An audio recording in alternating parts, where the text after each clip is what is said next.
Hello guys, hello, this is for Cancer. Cancer, welcome dito sa aking channel, Kapalaran 888. Welcome. Alamin natin Cancer kung anong messages, vibration, gabay energy para sa lahat. Okay? This is for the 2 years reading, eclipses reading tayo guys. Number 42, Queen of Spades. This is number 6, number 7, 8, 9, 10, 11. Okay. So, dito sinasabi sa'yo, Cancer, na love life naman siya. Okay? So, congratulations sa'yo kasi sa love life, there's someone talaga na sobrang in love sa'yo, Cancer. Okay? So, sa 2 years na to, kung single ka ngayon habang nanonood ka, siguradong sa 2 taon na ito, mayroon ka ng love life. Okay? There's someone na nagmamasid lang sa'yo, inspired sa'yo, may gusto sa'yo. Okay? And at the same time, in terms of money, Cancer, sinasabi ng barahan na sobrang fiery. There's a good fortune coming para sa'yo. Okay? So, congratulations sa inyo, guys.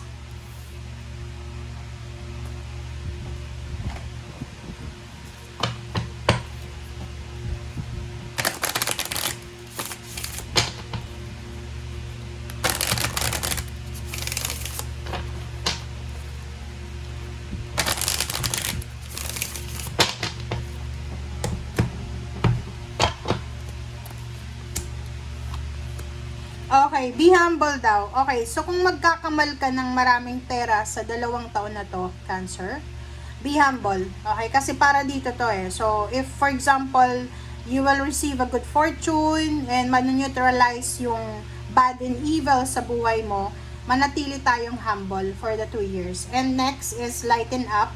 Magla-lighten up yung mga loads mo sa buhay. So, may mga problema ka siguro ngayon, or before August na medyo mababawas-bawasan na siya. Okay, magla-lighten up yung mga loads mo. Okay, magliliwanag yung mga kadiliman sa buhay mo. Yun, parang ganun. I-clear out ng Saturn retrograde. Yung kung ano man ang karma na meron ka. Then after that, magiging, kumbaga, maayos na yung takbo ng buhay mo. Okay, Judgment and Two of Cups. Yun. So, sabi ko sa'yo, yun. You have 2 years para sa love life. So, makakatagpo ka ng someone na magpapatibok ng puso mo, magmamahal sa'yo, mamahalin mo. So, kailangan mong magdesisyon kung kailangan mo bang magpakasal, or tanggapin ba siya, or hiwalayan siya, or layuan siya. Parang ganun. Napakalaking desisyon yan, guys. Next is, there's a good news coming para sa'yo sa pera. There's a confirmation. Sabi ng barahan na to, pwedeng may lump sum of money ka na matatanggap from your kids or from your mother or from someone. So, pwedeng mga government help ito para sa inyo, Cancer. So, pwedeng 4Ps. Or ano ba yung mga help sa Philippines? So, sa nakikita ko, if you're naman nasa ibang bansa, Europa, Amerika, yon, pwedeng nagkaanak ka dyan, so yung mga bata na isinilang sa mga European countries or sa kahit hindi yung parents citizen doon, possible na makuha ng bata yung citizenship. So parang ganun. So there's a good news about good fortune and good luck para sa pamilya mo. Okay, Ace of Wands. Oh, wow. So isang exciting na milagro ang posibleng darating sa iyo, Cancer.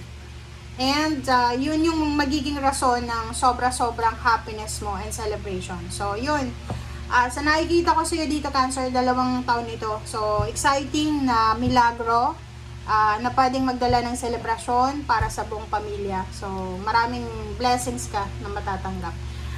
Financially din, you will be promoted, or pwedeng ikaw ay magkakaroon ng mga financial opportunity, local and international.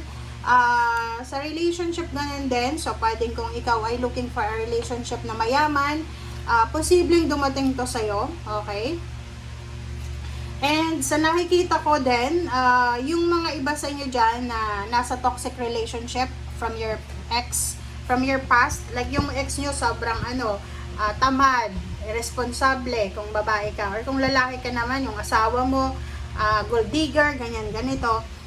Kung naghiwalay na kayo niyan, sinasabi ng barahan na posibleng malaya ka na from your past. Okay? Malaya ka na, Cancer, from your past mistakes, past karma, past lahat na traumas and phobias. Wow.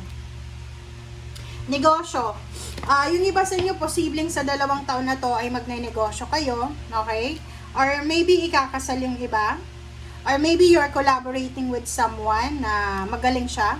And sinasabi ng bara sa'yo dito, congratulations, Cancer.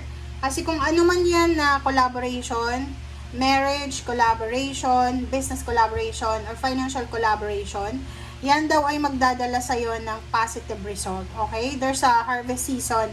Emotionally and financially, you will be successful. You will be contented. You will achieve kung ano man yan ang minamanifest mo. Okay, 5 of Swords. So, meron kang i-give up. So, kung ano yan, like bisyo, mga third party, or kung ano pa man, mga bad habits, kailangan mong proteksyonan daw ang sarili mo. So, kailangan mong i-give up kung ano yung toxic na sa buhay mo. Relationship man yan, mga, yun, like sleepless nights. Yung iba sa inyo dyan, panay overtime, or kung ano pa man, kailangan mo na daw natapusin. Diba? Kailangan mong i-give up yung mga bagay-bagay na nagdadala sa'yo ng toxicity. Okay? Kasi pwedeng, pag toxic kasi yung environment mo, malalason ka eh. Anong ibig sabihin yan? Magagaya ka sa kanila. So, may mga friendship ka, may mga collaboration, may mga connection ka na kailangan mo nang tapusin. Kailangan mo nang tapusin kasi malalason ka kung patuloy kang makikisalamuha sa kanila. Okay, 3 of Wands. Wow. So, kung ano man tong hinihintay mo, sinasabi ng bara sa'yo dito na makakaalis ka na. Okay? Makakaalis ka na. There's a parang closure. There's some accomplished plans, parang ganon. And sa nakikita ko sa'yo dito, pera, karangyaan, fame, higher position, or whatsoever man siya na minamanifest mo, guys. Okay? And, kung makikita nyo sa, sa baraha mo, sinasabi ng baraha dyan sa'yo na pwedeng 3 years ka nang nag-aantay. So, maybe you're suffering from any traumas or phobia. 3 years ka nang nag-aantay. And, from August 2026 hanggang 2028, sinasabi ng bara sa'yo na bibigyan ka ng universe ng pagkakataon na ma-redeem mo yung sarili mo, okay? Or there's an opportunity na posibleng makuha mo kung ano man ang pinaglalaban mo. Okay? So, yun, congratulations sa lahat.